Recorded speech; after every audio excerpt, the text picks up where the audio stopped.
Hi, everybody, and welcome back. All right, I am very excited today to have my friend Jill Beissel, whose debut novel, Glitter and Gold, comes out October 7th, which is very easy for me to remember because it's my twin's 24th birthday, even though that is wild to say. But Jill, here's my biggest memory of Jill. Well, there's two. Well, I say as though I'm not looking right at you, and I am. Here's my biggest memory of you, Jill. There are two. Number one is, and actually, they were both on the same day. Okay. So we had met to write together Yes. because, as everyone now knows, I am writing this novel that may never come to fruition. And so you were one of the first people to live in that hell with me as I sat there and just stared at the screen like, what do I do? What do I do? What do I do? What do I do? And so you had turned me on to this software, I think Plotter. Is that what it was? Yeah. Right. And then I spent the next, I don't know, 45 minutes. It probably felt like 10 hours to you being like, well, do I do this? And then how do I use Plotter correctly? And then I plotted the whole thing in Plotter and I never opened Plotter again. Did I ever tell you that? You did not. I never opened Plotter again. Nope. Oh, But the other thing from that day that was even more memorable that I want to ask you about, because I'm on this editing kick right now. Let's talk about editing kick. That's the kick I'm on. Great. You pulled out this tome. It felt like, because it was your novel fully printed. So how many pages was it fully printed? Oh my gosh. I would say probably, at least 350. Right.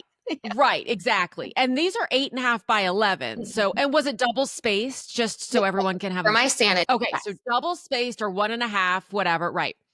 And you pulled this out and you set it on the table and I just stared at it and I was so excited and overwhelmed. I was excited as an editor and I was overwhelmed as an author.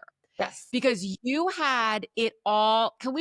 Can you just talk about what was going on with this? It had just come back from what round of edits? Okay. So I had stunned Liz here with this giant thick printout of my manuscript after my dev edits. So it's like, you're fixing all the bones and the scaffolding. And so I decided to embark on a color-coded system, which is so not like me, actually. Really? I'm pretty type B, go with the flow. But with this, I was like, this is my first debut novel. I'm going to do it this way. And so I color coded for where sections needed character work or setting or interiority. Another color was, plot hole. And so I just kind of, it helped me just kind of filter and make sense of everything. And I kind of did that advice of bird by bird, you just go one page, one post-it at a time. So that's how it works. Well, the thing, and I found myself thinking about this, well, I think about it all the time when I'm editing, but I talk about it somewhat regularly. The thought, I think, for many first-time authors, regardless of genre, is that it's 95% writing, 5% editing. Yeah. And I tend to really encourage, and the more I talk to authors who have been through the process, because I've been through the process multiple times, but I want to get other people's perspective as well. It's really more like 50-50, if not 40-60, meaning 40 writing, 60 editing. Like there's so much that happens in the editing and it can take a while. And I feel like if authors, again, especially first time, because once you've done it, then you know to expect it from that point. But if our mindset can be more, okay, we're just moving into phase 2, which is as long, probably maybe not as long, because some people take years and years and years to write the book, but it's as what word would you use? Like it's as maybe as layered or as as full. I'm not quite sure what the word is, but yeah. But do you know what I mean? Yes. So it's not just, okay, change this word. Oh, this grammar's off. Let's add a comma here instead of a period, or a semicolon. It's not just that simple. And it's certainly not as simple as, well, I'm just going to hand this over to my editor And then he or she is going to tell me, not only tell me what's wrong, but tell me what to do. And sometimes the assumption is, and do it for me. Right. And So that when you, is not the case at all. not the case. So when you got your dev edits back, how did you receive those? Was it Right. So it's like quite a lengthy response that's extremely helpful, but I think there's that misconception that they're going to tell you how to fix it. And that is certainly not the case. And I think that's a good thing, because then it's still coming from you. They're not planting those seeds of, oh yeah, I should go in this particular direction. You're still, they're posing the questions. They're maybe having a couple, suggestions, but it's a lot less prescriptive than I had expected. And so it's more just directional, and it's like, okay, let's see what you do with this. And it was like a 10-page letter, so to Yep. speak. So it was Was in it depth. chapter by chapter, or was it kind of overall, here are my moments of what the hell, essentially? Right. Like where, right? Yeah, How did your editor lay it out? I would say it was the latter. It was more overarching, not, maybe there was a specific scene or two that asked for, like, hey, maybe take this in a different direction or finesse that. But yeah, more overarching. More overarching. So when you got it all back and you opened it up Hmm. in, I assume, email, Yes.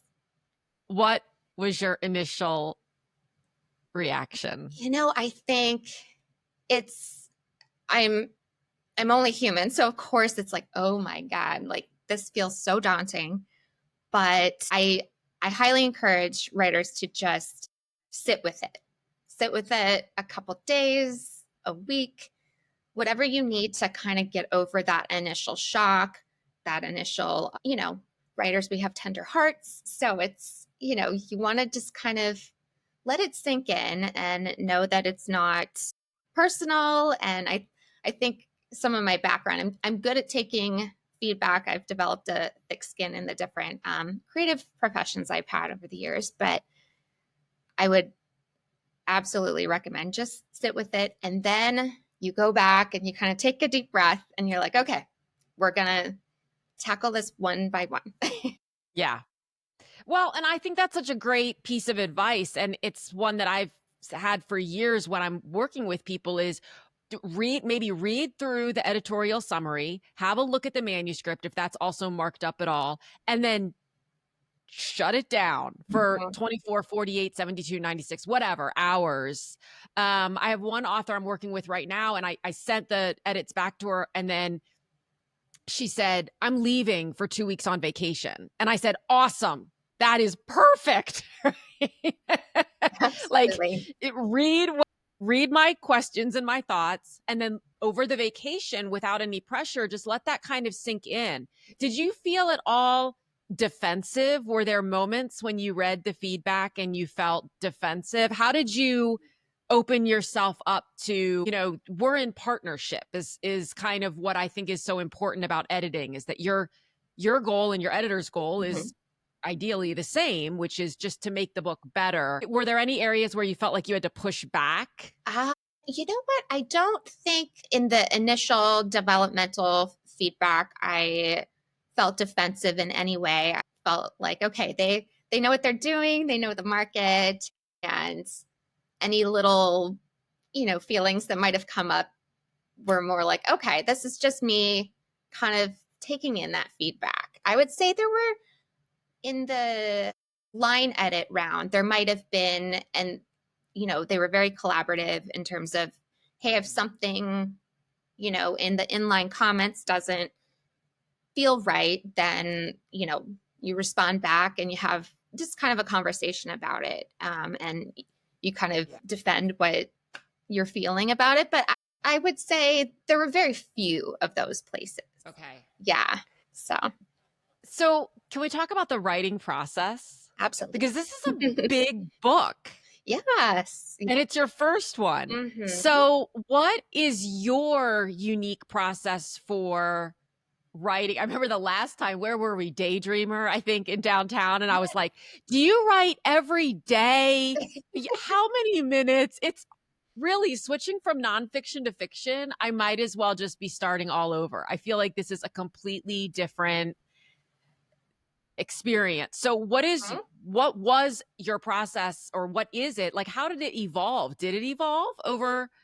Yes, absolutely. My process, I would say, is definitely not the same now as it was when I wrote Glitter and Gold. For Glitter and Gold, I was working full time and parent to two little kids. And so I would find hours after they went to bed, maybe 8 to 10, and I'm falling asleep on my laptop and just trying to not be super hard on myself, give myself grace if it was just twice a week like that. And then kind of building up the habits here and there. I think I did read the Save the Cat. I definitely did some note cards with kind of drafting out. Just, I'm not necessarily a plotter, but I kind of wanted to know where I was going with it. The pantser part of me is that I'll deviate from that path quite a few times. Yeah. So I would say that was the initial, place, because I didn't, if I was going to be hard on myself for skipping a day or two, then I know I would like just not open it or not finish. So I was like, you know what, this is a journey, and this is an evolution in the process and what works for me. And I even had a friend introduce me to writing sprints. I never did NaNoWriMo, but I dropped in on one of their writing sprints that was a local group here. And it was so great because it kind of also helped me let go of, any sort of writing imperfections, because in my background, I tend to want to edit and everything. So edit as I go. So that was great. And so I was able to get bigger chunks done. And then I do writing sprints with my critique group as well. So, Okay. yeah. Well, so really interesting and good point about your profession. Yes. Because it's often so challenging. Was it copywriting? Is that what you were doing for a major national corporation? Yes. And it's interesting when people have a writing profession, so journalism, copywriting, editing, anything in that milieu. Oh my God, did I just use the word milieu? Did I use it correctly? I think you did. I don't know. We're going to look that up later. Anyway, I don't know where it came from. It just came to me. To switch into the writing mode, because you have to turn off that editing, whatever that part of your brain is that is, see, I can think of milieu, but I cannot think of the word that I'm trying to think of. What is the word, Jill, where you're assessing your analytical? Thank you. What is happening? Turn off your analytical brain and be able to. So did you find that was a challenge?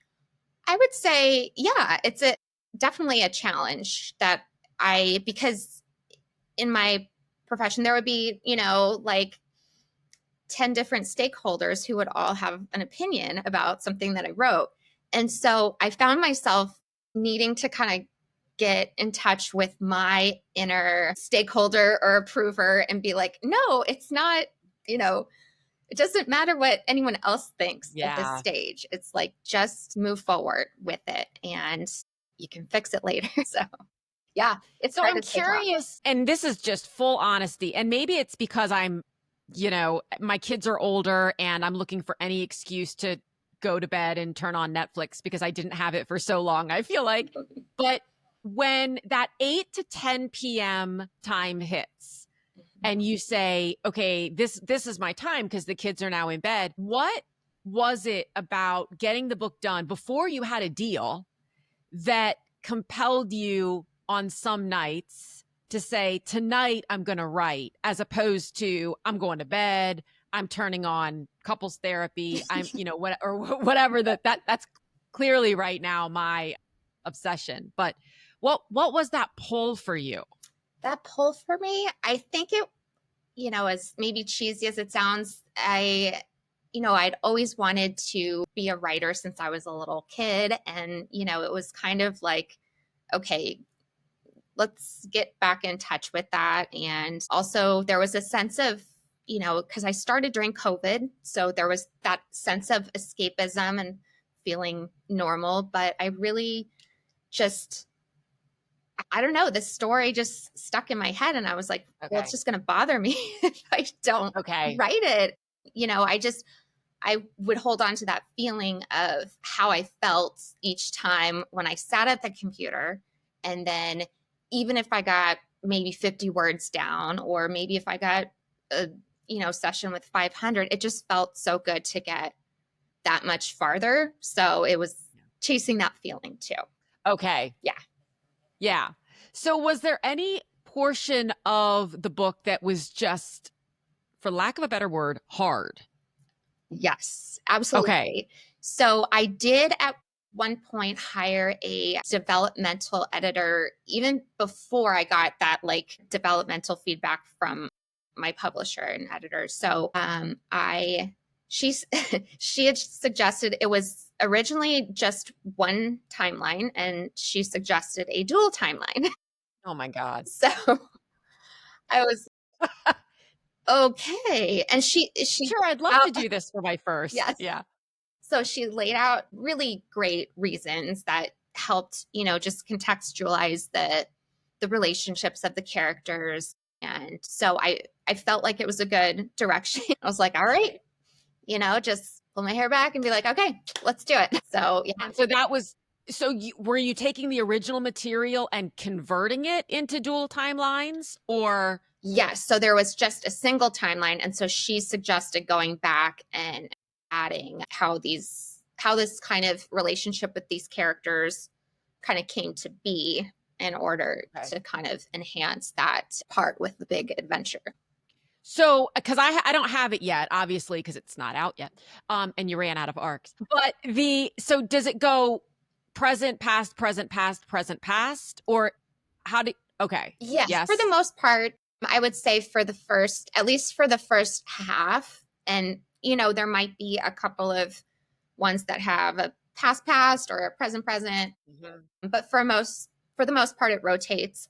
And then we do just present timeline to take it to the So finish. how? Okay, question, like I guess craft question about present, past. How did you work with keeping the pacing going? Sometimes when I'm watching on TV, Uh-huh. of course, something that's going present, past, for me subjectively, right, the pacing is off sometimes because I'm like, oh my God, I don't want to go. I actually am realizing lately and in this moment that I don't prefer stories that start at the present, like someone dying or dead, right? If we're talking about a murder mystery type thing, a thriller, and then they go 3 years ago and they take you all the way back because I already know the person has died. So it's like I don't really, but again, that's not saying that that's good, bad, right, or wrong. That's just my preference as a I guess a watcher. Mhm. But as a reader, I'm trying to think of the last book that I read that was dual timeline. How did you handle that to make sure that it didn't feel, were there any moments where you felt like, oh God, now I got to go backward again? Yeah, you do have to kind of find like those action moments and, have something, in my case, that was very action and suspense oriented in both Mhm. timelines in order to keep the reader going. And I would say also, in terms of pacing, I'm always just looking for, okay, I want to try to answer a question and then plant a new question to make them keep going.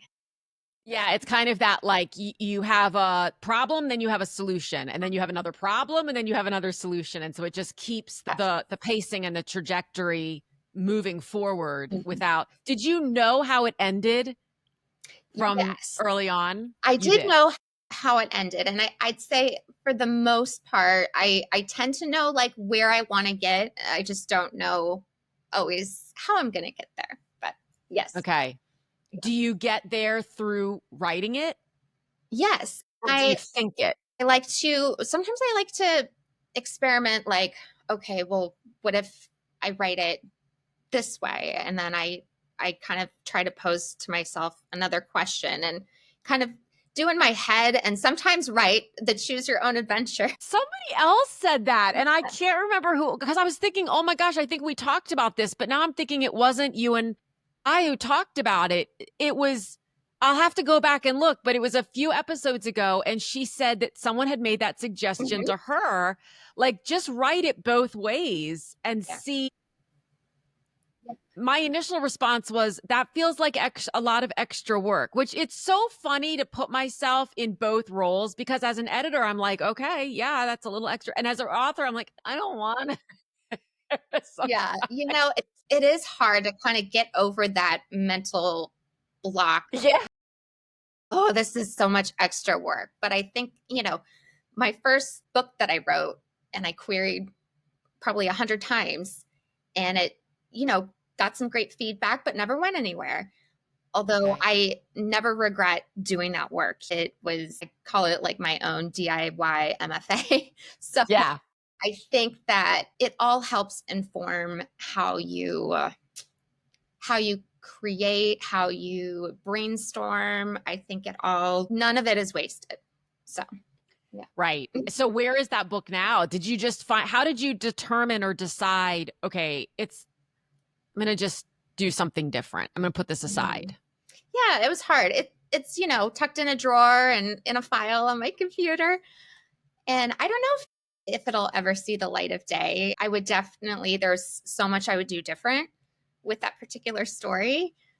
Okay. But I queried probably 100 or close to or a little over that many agents. I got some full requests. I got several partials, but it just wasn't what the market wanted. And I wanted to distract myself. And I reminded myself, it's about the journey. You love this. So let's Mhm. just keep going. Let's move on. And Do something different. here we go. Yeah. So what are you working on now? So I just got all of the beta feedback in from my second one that I'm working Okay. on, which Okay. is kind of a Big Little Lies meets Bad Sisters on a road trip. Yes. Love it. Yes. How do you do beta readers? Talk to me about your beta reader process. Well, this one was very informal, and I asked my Instagram friends, hey, anyone want to beta read? And, the writing community is so generous and Yes. lovely. So, and sometimes some unexpected friendly faces from my past were like, hey, so I picked a couple of people who were interested and then also writers that I knew. Yeah. And so, yeah, I've got a lot of great feedback to dive into for the fall on that second one. And then while I was waiting for beta feedback, I started another crazy idea, just drafting. Because, when you got the creative flow going, you want to just, Yeah, you don't want to stop. yes, That's for sure. How many beta readers did you have? Or do probably, you have?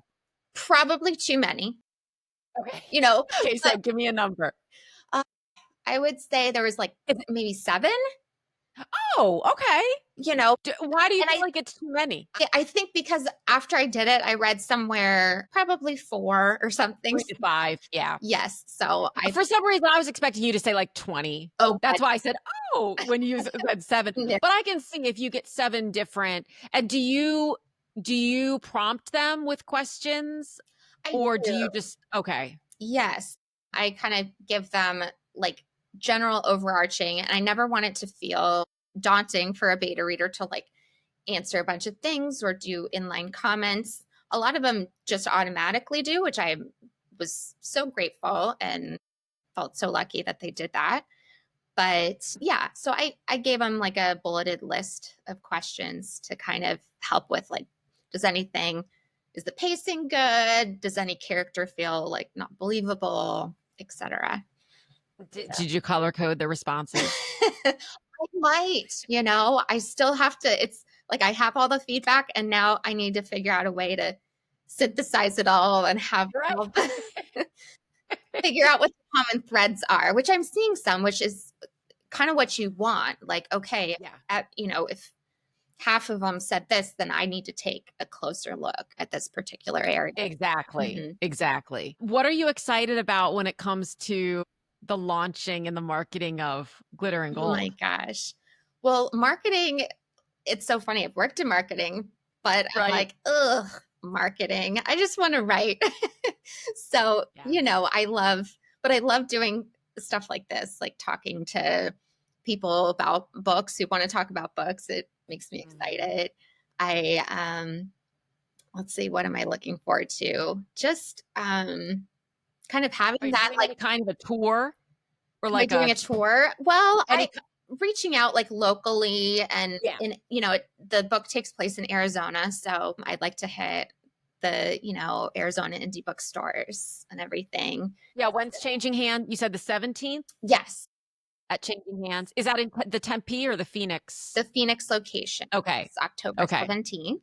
So I'm excited about that and just Yeah. talking to whoever would love to talk about books and writing and craft. Yeah, I think that's the most exciting and connecting with readers and other writers. Mhm. So, yeah.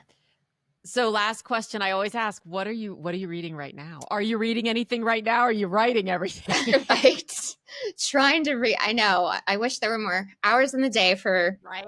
it. I'm so behind on my TBR and I'm a mood reader. So I finally, Wait, what does that mean, a mood reader to you? if I'm like, if If you're in I the feel like mood. romance or I feel like, Oh, okay. yeah. So a couple years behind, I'm reading The Invisible Life of Addie LaRue, finally. Yes. So Okay. beautiful, well written, just incredible. So I'm sure most people are have already caught up to that. I'm kind of behind. I haven't. So I'll just add that. You said my years long. It's true. Like Yes, I feel like I'm years behind in some cases. I know. And sometimes you just It's kind of challenging. pluck it out and like, okay, I'm going to read this.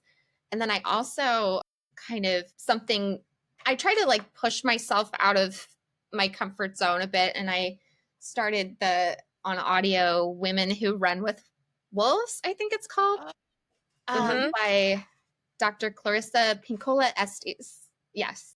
And it's just a really fascinating the way she uses storytelling from like myth and tale to kind of get into the psychology of, you know, women, That's interesting. modern culture. So So are you usually reading more than one at once, or are you a one at a time reader? I would say I usually have like a physical book and then audio because, just being busy and wanting to multitask Yeah. and read all the things and absorb all the things, Yeah. So yeah, Yeah. And then body again, with not enough hours in the day exactly. So or days in the year. My God. Even though the days right now, us both being in Arizona, feel like they are interminable. mhm.